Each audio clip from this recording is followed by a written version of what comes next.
Hello everyone. Now in this session we are going to discuss about the structure of pollen grain, right? I mean to say that structure of microspore. Okay? So the structure of microspore has two layers. Always remember, इसमें two layers होते हैं. So the outer one, this one is the outer one. This is the outer layer, and this blue one is the inner one. So this blue is the inner layer, right? But it has different names. So outer layer would be called as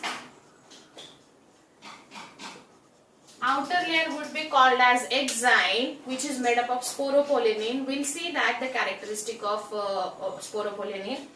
And inner layer is basically called as intine.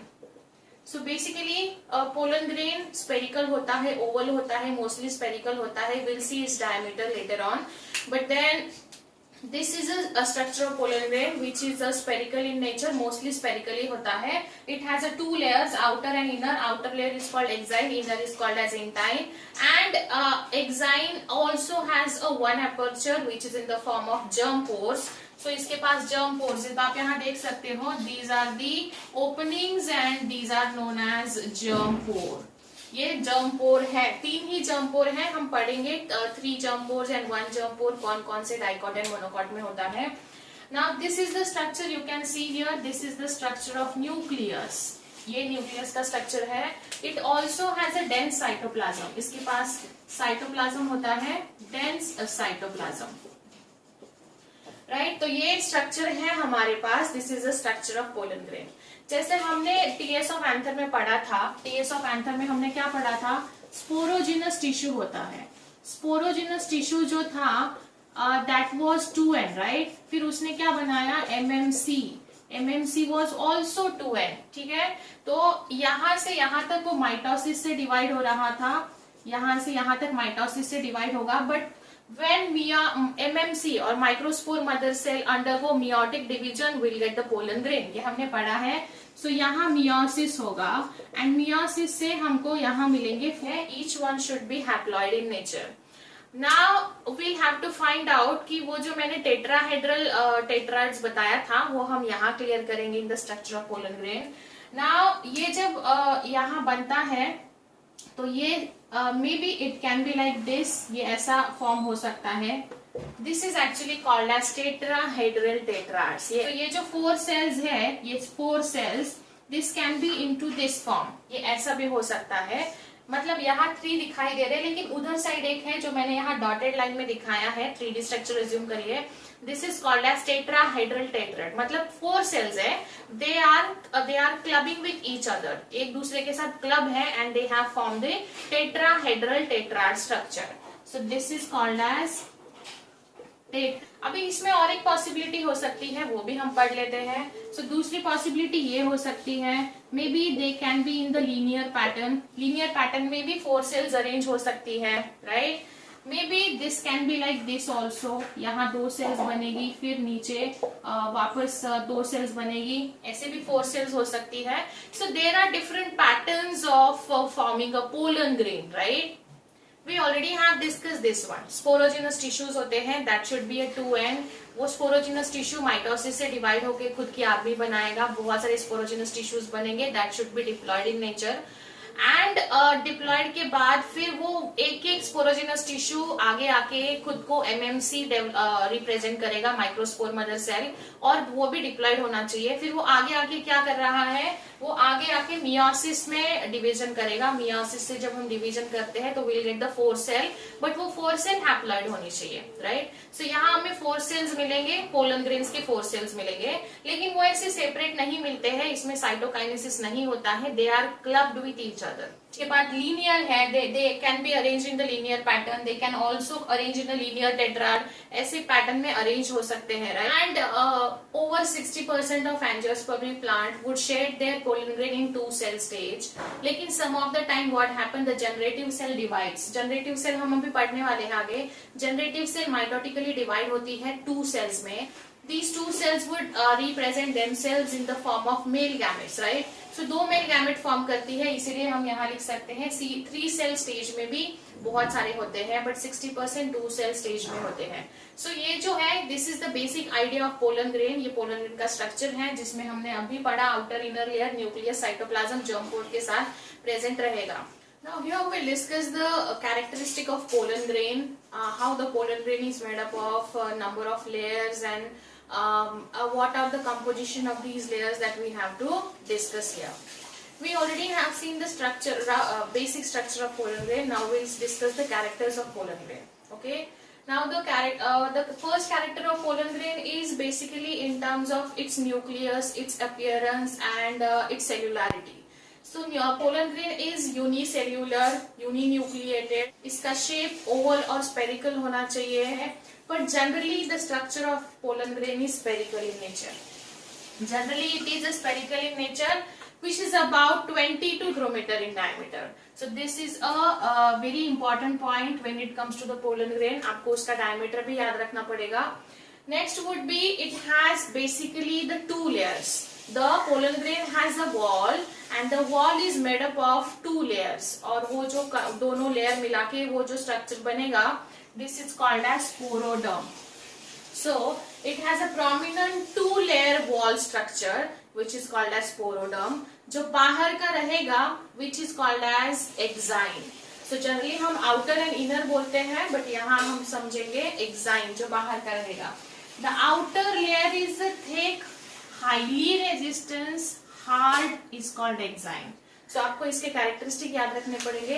ये hard होगा, thick होगा, and it would be a highly resistant substance. Will say that कौन सा substance होता है, but first just understand the nature of exine. Exine is the outer covering of pollen grain, and the pollen grain का जो outer covering है which is thick, highly resistance and hard in nature, called exine. Exine में भी spiny हो सकता है, बाहर का थोड़ा सा स्पाइनी हो सकता है, बिकॉज अगर वो इंसेक्ट पॉलिनेटेड प्लांट होगा तो it should be a spiny, मतलब वो जब उसको विजिट करेगा फ्लावर को तो वो उसके बॉडी पे स्टिक हो सकता है, सो दैट पॉलिनेशन फैसिलिटेट हो सकता है.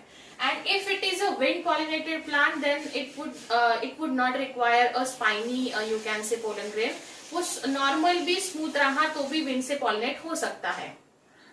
Next would be the most important part from the pollen grain is exine. Exine का मटेरियल है जो आपको याद रखना है, which is actually a sporopollenin.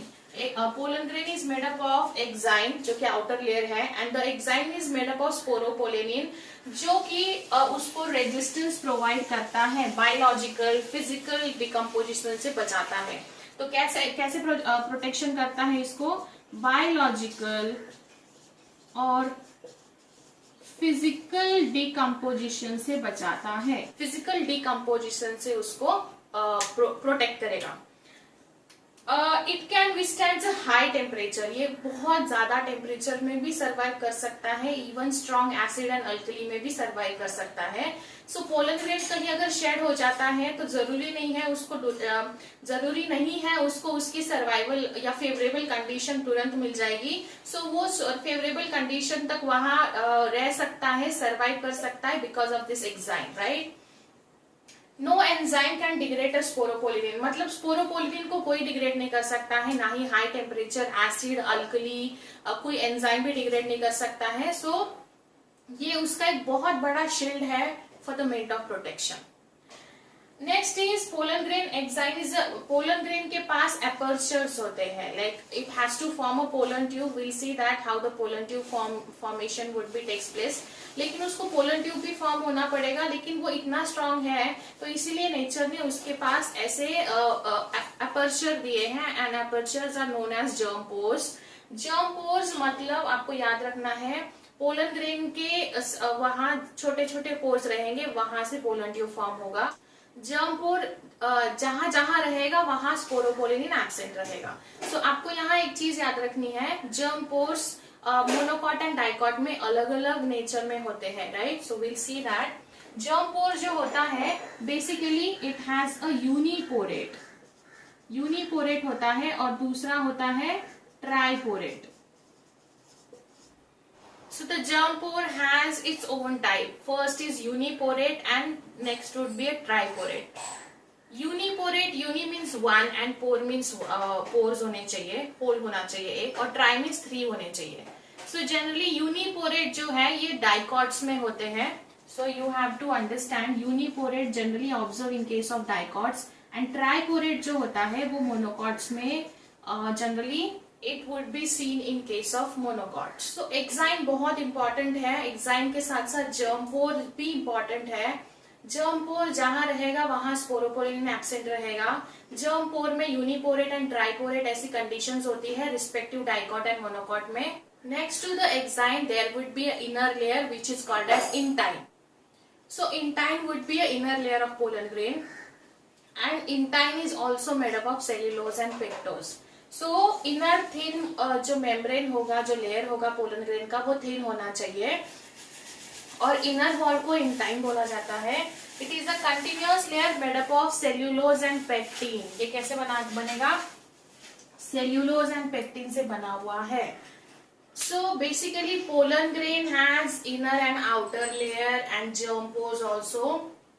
Now we'll have to see that it also has a cytoplasm because cytoplasm में अभी haploid उसका haploid nucleus होना चाहिए, right? So now we'll discuss in terms of cytoplasm. Okay, now we'll discuss the cytoplasm or protoplasm of the pollen grain. Cytoplasm basically is surrounded by the plasma membrane और इसमें एक haploid nucleus होना चाहिए because हमने discuss किया है gametes always have to be in a haploid condition. Then pollen grain also has 2 cells. जब ये mature हो जाता है तो इसमें 2 cells होती है. It has a 2 cells and the cell names are first is vegetative cell and another would be a generative cell. यहाँ डायग्राम में भी दिखाया है. This is the generative cell. ये नीचे वाला जो रहेगा would be a small is called generative cell and this is the vegetative cell. Right. So यहाँ मैंने उनके इंपॉर्टेंट पॉइंट्स भी लिखे हैं. आपको नोट्स बनाने का ज्यादा टेंशन नहीं है. So vegetative cell is bigger. Now see you can see here this is the bigger one. It has abundant food source because ये एक फूड रिजर्व मटेरियल का भी काम करेगा. When the pollen tube will form it requires a food so that vegetative cell वो food reserve करके रखता है. ये लार्ज होता है. Basically large and irregular shape nucleus होता है. लार्ज होता है.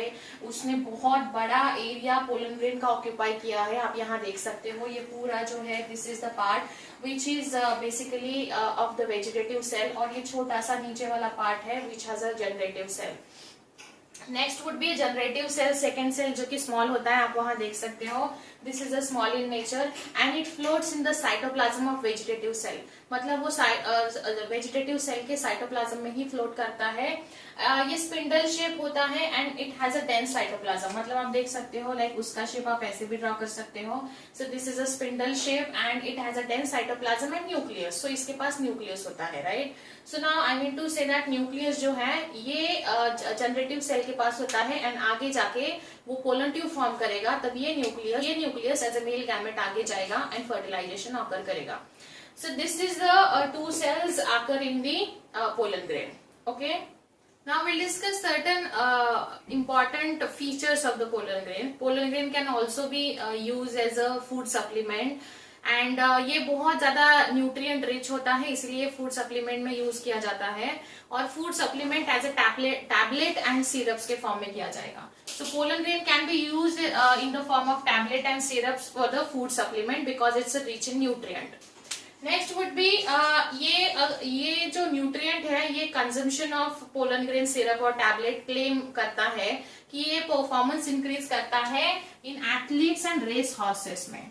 रेस हॉर्सेस में like increases the performance of athletes and race horses, right. So ये बहुत ज्यादा न्यूट्रिएंट पैक्ड फूड है जो कि एथलीट्स एंड रेस हॉर्सेस में बेनिफिशियल होता है. But on the other hand pollen grains की एलर्जी भी बहुत सारे लोगों को होती है. ब्रोंकियल इन्फेक्शन या एलर्जीज पोलन ग्रेन के साथ हो सकती है. So yes there are certain important points also and there are certain drawbacks of pollen grain also. Bronchus and bronchi होते हैं उनमें इन्फेक्शन कॉज कर सकता है. मतलब इन शॉर्ट ये रेस्पिरेटरी डिसीजेस हमको कॉज कर सकता है pollen grain. Now will discuss certain another facts जो कि अगर सपोज हमने स्पोरोपोलिनिन पढ़ा, स्पोरोपोलिनिन बहुत ज्यादा स्ट्रांग है, तो अभी हमें देखना है एनसीईआरटी में थोड़ी सी 2-3 चीजें मेंशन करी हैं, वो हम एक बार क्विकली डिस्कस कर लेंगे। जरूरी नहीं है ना कि पोलन ग्रेन्स हमेशा उनके रिस्पेक्टिव फ्लावर्स पे जाके शेड होंगे, so they have also life span के साथ आते हैं, सो वो हमें पढ़ना है। लाइफ स्पैन मतलब इन सर्टन सीरियल्स जैसे राइस एंड व्हीट में पोलन ग्रेन उनकी वायबिलिटी लूज कर देते हैं within the 30 minutes of the releasing of pollen grain. So आपको याद रखना है ये 30 मिनट्स मतलब कुछ किस में होगा, राइस एंड व्हीट में होगा, सीरियल्स में होगा। And next would be in some families like Rosaceae, Leguminaceae, Solanaceae, ये families में वो उनकी viability maintain रहती है months में, for months में रहती है। So इसमें in some members of Rosaceae, Leguminaceae, Solanaceae इनकी viability months में maintain रहती है।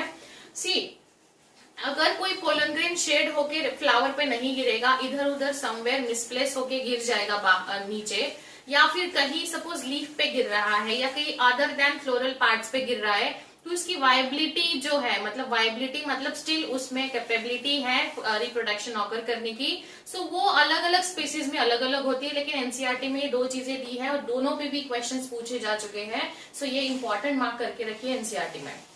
नेक्स्ट वुड बी लाइक जैसे human sperm can be stored for years, right, जैसे स्पर्म बैंक होता है, ब्लड बैंक होता है, सीड बैंक होता है, वैसे पोलन ग्रेन का भी बैंक हम प्रिजर्व करके रख सकते हैं। सो उसके लिए आपको पोलन ग्रेन को एक बहुत सिस्टमेटिक तरीके से स्टोर करके रखना पड़ेगा, और जो है हम उसको स्टोर कर सकते हैं for many years in liquid nitrogen. Liquid nitrogen में स्टोर करके रखेंगे, और टेम्परेचर भी मेंशन करके दिया है -196 डिग्री सेंटीग्रेड। सो आपको याद रखना है 196 डिग्री सी से हम उसको स्टोर करके रख सकते हैं for many years. And then फिर अगर आपको उसमें से कोई पोलन ग्रेन चाहिए तो आप उसको क्रॉप ब्रीडिंग प्रोग्राम के लिए भी यूज कर सकते हो। जैसे सीड बैंक होता है वैसे पोलन ग्रेन का बैंक भी बन सकता है bye storing in the liquid nitrogen at particular temperature. Now this is a very important point जहां एग्जाम में क्वेश्चन पूछे जा चुके हैं। आपको टेम्परेचर याद रखना है, और आपको कौन से लिक्विड नाइट्रोजन में करते हैं या कौन से फैमिली की कितनी वायबिलिटी है ये भी याद रखनी पड़ेगी। So in a way we have discussed the structure of pollen grain right from the basic structure to the generative and vegetative cell and with the different characters also and their disadvantages, advantages and their viability. Okay, we have discussed the structure of pollen grain in detail here today. If any doubt, you can let me know, and see you in next session. Thank you.